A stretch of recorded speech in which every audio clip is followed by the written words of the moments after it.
La Comisión de Hacienda ha tenido un par de sesiones para conocer de boca del ministro de esta área, Mario Marcel, lo que va a ser la reforma tributaria. Para conocer más antecedentes acerca de esta iniciativa, estamos en contacto con el diputado Miguel Mellado de Renovación Nacional. El diputado, ¿cómo está? Muchas gracias por acompañarnos.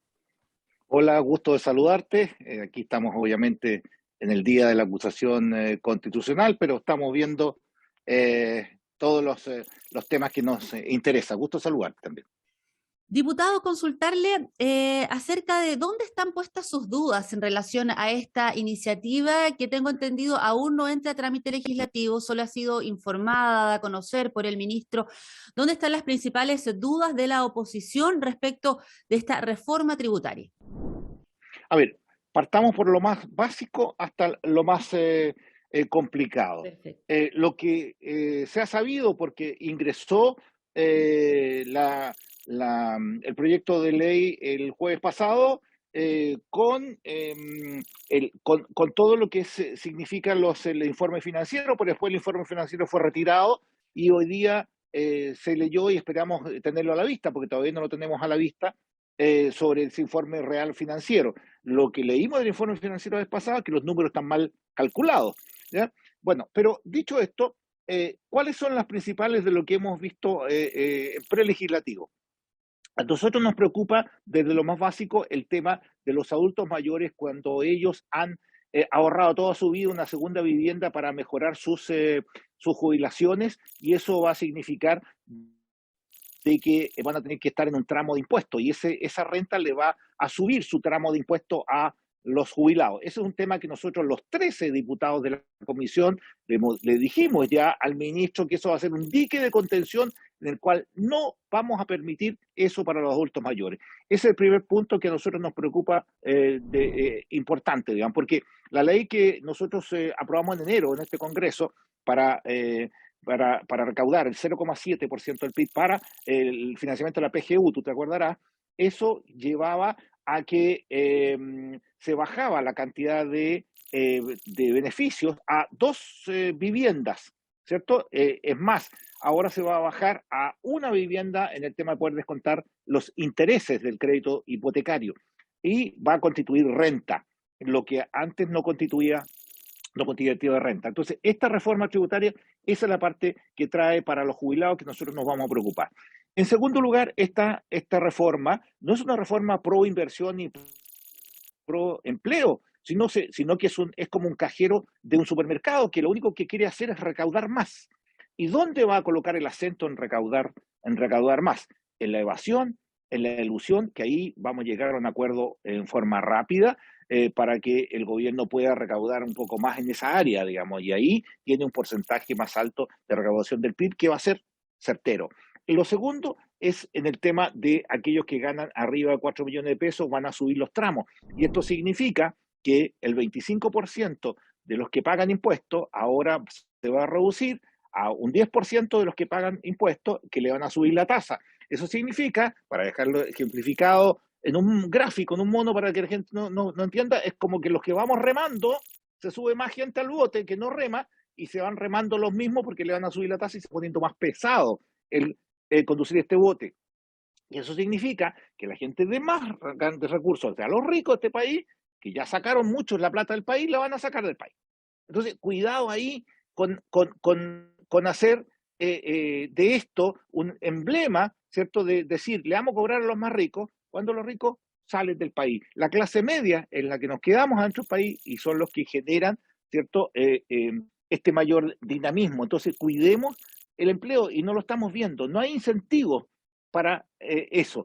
Sobre el otro tema de que impuestos internos, que ese es un tema complicado que hay que discutirlo muy a fondo, que va a ser juez y parte en muchas cosas, ¿cierto? Para el tema de la evasión y la ilusión. Cuidado, cuando alguien es juez y parte, la verdad es que los criterios no son los mismos que cuando te ayuda o te protege la justicia ante alguien que quiere ser juez y parte. Ahí hay un tema que hay que evaluar muy bien y hay que tramitar muy bien esta reforma. Por último, en el tema del impuesto al patrimonio, también aquí tú estás viendo que muchos de los grandes fortunas de Chile están donando patrimonio a sus hijos para bajar ¿cierto? El monto que tienen, que van a recaudar entre un 1, si tienen 5 millones de dólares, o 1,8 si tienes arriba de 15 millones de dólares. Esto en otros países, si nos comparamos con países de la OCDE, bueno, los países de la OCDE, salvo 3, han dejado de lado esto porque se recauda poco. No es lo que ellos pretendían recaudar. Y dicho sea de paso, nos comparamos con la OECD, pero para las cosas que nos conviene, porque en la OECD la informalidad es entre un 10 y un 12%, en Chile la informalidad es un 30%. ¿Cómo vamos a enfrentar la informalidad en este proyecto? Tampoco viene mucho, viene un poquito sobre esta informalidad. ¿Qué vamos a pasar? ¿A quién le vamos a cobrar? ¿Los municipios que le dan permiso a los ambulantes para vender en medio de los mismos comerciantes que venden lo mismo, pero pagan impuestos, arriendo, contribuciones, sueldos, luz, agua, etcétera? Contra alguien que no paga absolutamente nada y vende en la calle lo mismo que el comerciante? Ahí hay elusión, evasión más que elusión. Entonces, aquí hay un tema, y la OECD hay una informalidad entre un 10 y un 12%, acá hay un 30%. En la OECD pagan impuestos un 75% y un 25% no. Aquí es al revés, pagan un 25% y el 75% de los chilenos no pagan impuestos. Entonces, aquí hay un tema claro en la tramitación que hay que ver con mucho detalle. Fontaine lo decía el domingo en un medio de comunicación. Mire, esta reforma tributaria hay que cocinarla a fuego lento. Y todos los que estamos en la Comisión de Hacienda estamos de acuerdo en eso, en que vamos a tramitarla con mucha discusión, artículo por artículo. Hemos decidido ahí en que vamos a tomar el tema de la ilusión y lo vamos a tramitar en profundidad. Vamos a invitar expertos a hablar solo de ilusión y vamos a darle todas las vueltas y todas las aristas hasta sacarla el tema de ilusión. Después vamos a partir con la evasión, después vamos a partir con el tema de el impuesto al patrimonio. Después, entonces vamos a ir capítulo por capítulo, aunque vengan algunos de los mismos, se repitan en varios capítulos, pero creo que es la mejor manera de tramitar esto de una manera profesional, como tenemos que hacerlo en la Comisión de Hacienda. Diputado, ya conversamos acerca de las dudas que tiene usted y su sector al interior de la Comisión de Hacienda en relación a esta reforma tributaria. ¿Cree usted que no era el mejor escenario para debatir esta iniciativa? Hay un problema económico, los chilenos estamos un poco ahí al tira y a la floja con lo que es el tema de la benzina, el tema de los alimentos, la situación económica internacional, el precio del dólar. Entonces, ante el desconocimiento de lo que es la reforma tributaria para la mayoría de los chilenos, que son el tema económico, que nunca lo entendemos muy bien, ¿cree usted que el escenario no era el ideal para presentar este proyecto? Y si lo era, Mire, ¿hay algún punto de encuentro? ¿Tiene algún punto, digamos, dentro del proyecto que usted pueda destacar? Mire, la verdad es que no es un buen momento para la reforma tributaria. Lo dijeron incluso las encuestas de las personas que en la encuesta Cadem de este lunes hablaban también de que el 45% no estaba de acuerdo con la reforma tributaria, y fíjate tú que es la más baja que estaba en desacuerdo comparativamente con la de Piñera y comparativamente con la de Bachelet. Esta es la que más rechazo tiene, ¿cierto?, por parte de la ciudadanía, siendo que no es no, la gente ni siquiera lo ha leído, ¿cierto? El grueso de la gente no ha leído la reforma tributaria, pero está en desacuerdo por el momento que estamos viviendo. Viene una recesión importante, todos los economistas lo han dicho, 2023 va a ser súper complicado para todos los chilenos.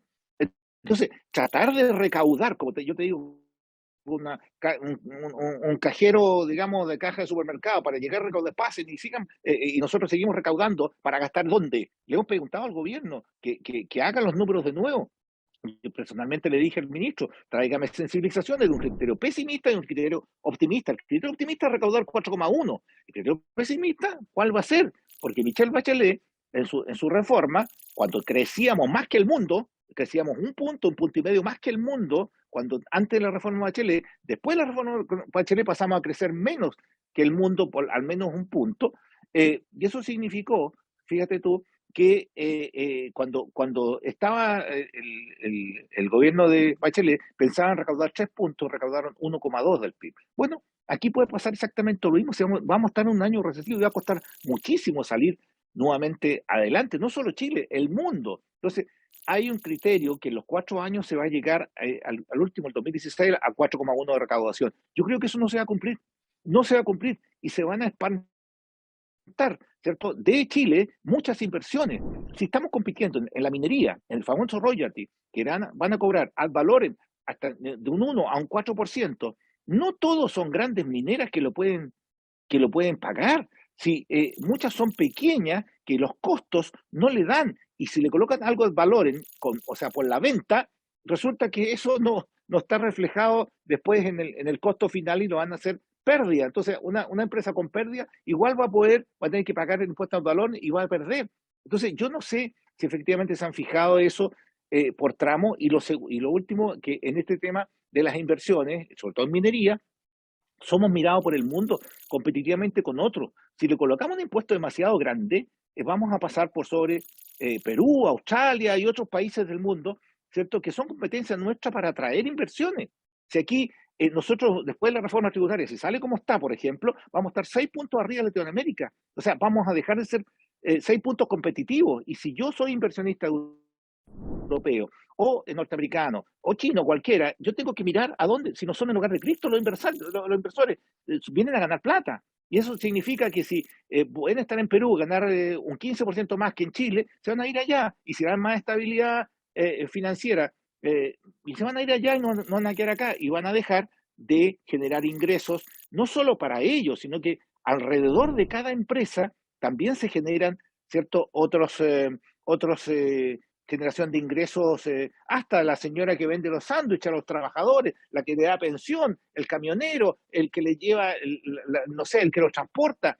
Todo eso genera, ¿cierto? Ingresos, digamos, que no son directos, son indirectos en cada inversión. Y eso no está visto en este proyecto de ley. Diputado, ya para comenzar a finalizar esta entrevista acerca de la reforma tributaria, consultarle cuál ha sido la disposición del Ejecutivo en orden a escuchar estas dudas que tienen ustedes con respecto a la reforma tributaria. Yo he leído algunas cuñas del ministro Marcel que está tomando apuntes. Es una discusión que está comenzando. Consultarle eso por un lado y por otro, para la gente que está viéndonos en su casa. ¿Cuánto es lo que se espera más o menos? ¿En cuánto tiempo más podría estar esto ya tramitándose o de manera más concreta para que la gente sepa, sí, esto va a estar en la Cámara, luego va a pasar al Senado? ¿Cuánto es lo que usted proyecta en términos de discusión de este trámite? A ver, primero, yo espero que el ministro esté abierto también a escuchar, ¿ya? Porque hasta el momento, obviamente, recién hoy hemos podido ver el proyecto real eh, para tramitarlo en la Comisión de Hacienda. Y vamos a comenzar la tramitación punto por punto, como te dije. Esto va a demorar meses en la Cámara de Diputados, no va a ser algo que va a salir la próxima semana, Claro. porque si sale la próxima semana no va a salir bien, y la idea es que salga bien. Tenemos que escuchar a todos los técnicos, tenemos que escuchar a cada una de las personas que va a ser afectada con el aumento de los impuestos y la que va a ser beneficiada por este aumento de los impuestos. Entonces, tenemos que darnos a conocimiento completo, y si vemos que hay algunos cálculos mal hechos por parte de los ayudantes del ministro de Hacienda, hay que hacérselo ver para mejorar el proyecto. ¿Queremos debatir? Sí. ¿Queremos aumentar la recaudación fiscal? También. Pero también que tenemos que pedirle al Ejecutivo, decirnos cuánto va a cooperar el Ejecutivo con ahorro fiscal, al menos un punto del PIB, o sea, 3.000 millones de dólares de ineficiencias que tienen en el aparato público, porque esto no es solo meterle lucas, ¿cierto?, al gobierno para que siga gastando, sino que también gaste mejor. Y ese gaste mejor hasta el momento no se ha puesto sobre la mesa. Y es un tema que también lo vamos a ver. Yo espero que el ministro esté abierto a entregar esos antecedentes de cuánto va a cooperar el gobierno en esta reforma tributaria. Por lo tanto, a tu pregunta, Clara, tenemos el ánimo de ir adelante en esta discusión, con el mejor de los ánimos, ¿cierto?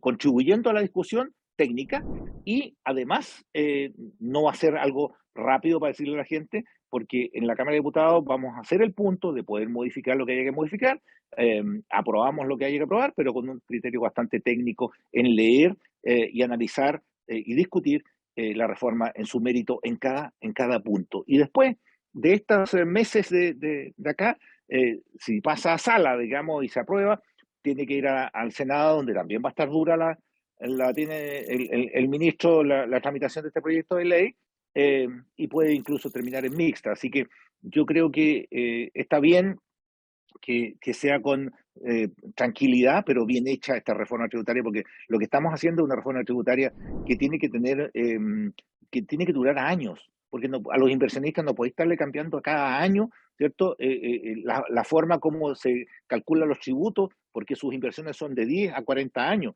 Entonces, tú tienes que tener una invariabilidad tributaria sobre la inversión en un plazo razonable, porque si no, lo que va a pasar es que cada vez que entre un gobierno va a cambiar la regla del juego y eso significa que van a venir inversiones de capitales ángeles que van a volar, ¿cierto? En el momento en que asuma otro gobierno y se van a ir del país, y eso no queremos, queremos que la inversión sea sólida y contratable y que efectivamente eso genere mucho empleo.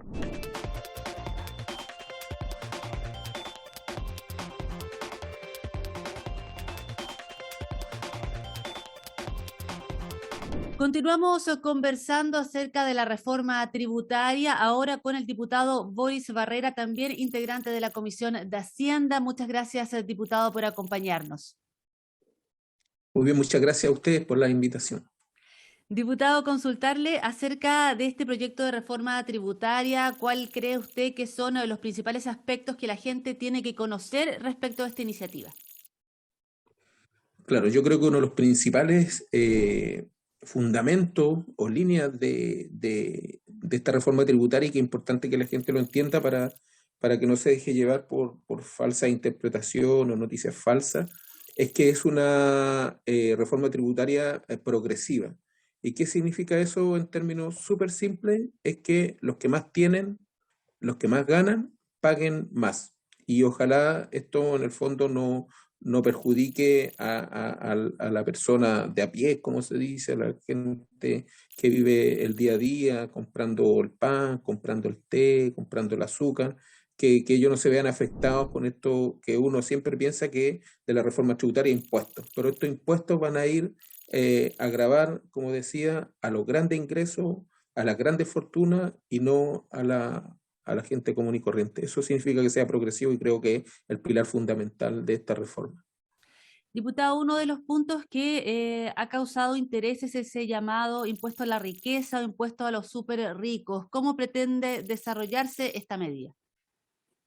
Claro, eso es parte de este fundamento de que sea progresivo, o sea, de que los que más tienen, en este caso los que más han acumulado riqueza, producto de que el sistema ha favorecido para que ellos se puedan enriquecer.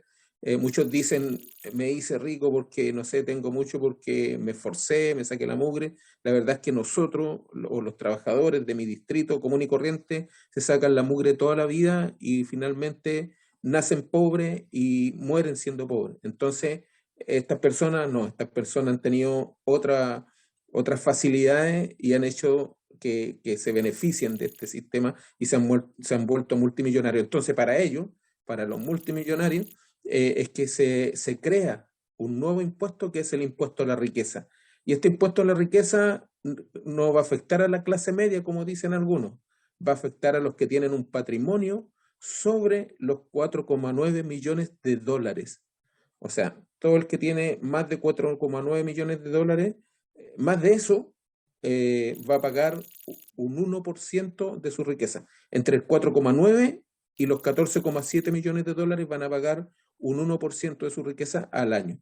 Y los que tienen sobre 14,7 millones de dólares de fortuna, de riqueza, van a pagar 1,8% de su patrimonio al año. Los que tienen menos de 4,9 millones de dólares van a quedar exentos. Y bueno, los que tienen incluso 4,5, 4, esas no son clase media, son personas que tienen ahí su buena fortuna. Y lo otro también que hace que esto sea progresivo es que, por ejemplo, el impuesto escolar complementario también se aumentó en algunos tramos, pero tampoco no en los tramos de la clase media, porque todos los que ganan un poquito más de 4 millones de pesos mensuales van a seguir estando exentos de impuestos. O sea, el 97% de las personas que viven en Chile no se van a ver afectados por este nuevo aumento en el impuesto global complementario. O sea, todos los que ganan menos de 4 millones 100, me parece, para abajo, van a quedar exentos de este aumento, porque los que están entre los 4 millones 100 hasta los 5 millones, un poquito más, van a ver, se les va a aumentar el impuesto del 23 al 26%. Los que ganan entre 5 y 6 millones aproximadamente, de 30 que pagaban ahora, van a subir a 35. Los que ganan entre 6 y 8 millones, de 35 suben a 40, y los que ganan sobre 8 millones van a subir de 40 a 43. eso es progresivo. Y la otra cosa importante, yo creo, de esto también es que no va a afectar a las microempresas. Las microempresas van a seguir con la misma forma de tributación, no se les va a aumentar, incluso van a tener incentivos porque paralelamente se va a empezar a tramitar el proyecto del pago a 30 días para que realmente se les pague a 30 días, y también tienen un incentivo porque si ocupan un 2, o sea, van a poder descontar hasta un 2% de lo que tributan si es que se invierte en investigación y desarrollo. O sea, es completamente progresiva la reforma, y hace de que, como decía en un principio, los que más tienen, los que más ganan, paguen más.